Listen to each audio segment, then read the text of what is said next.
ఈ సృష్టి మొత్తం ఎక్కడ మొదలైందో తెలుసా? యుగాంతరంలో బ్రహ్మ తరువాతి యుగంలో సృష్టి మనుగడకు కావలసిన విత్తనాలు, వేదాలు, అమృతం అవన్నీ ఒక కుంభంలో పెట్టి ఆ దివ్య కుంభాన్ని మేరు పర్వతం యొక్క కొండ మీద ఉంచుతాడు. యుగాంతరంలో ప్రళయం అయ్యాక సమస్తం నీటిలో మునిగిపోతుంది.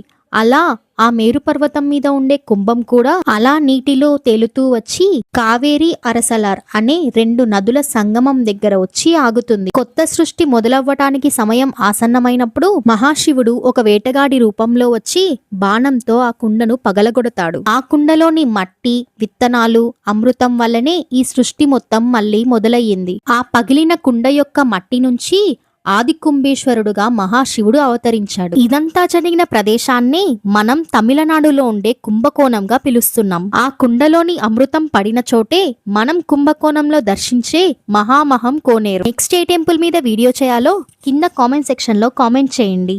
ఇలాంటి వీడియోస్ కోసం డూ ఫాలో మౌనివర్స్.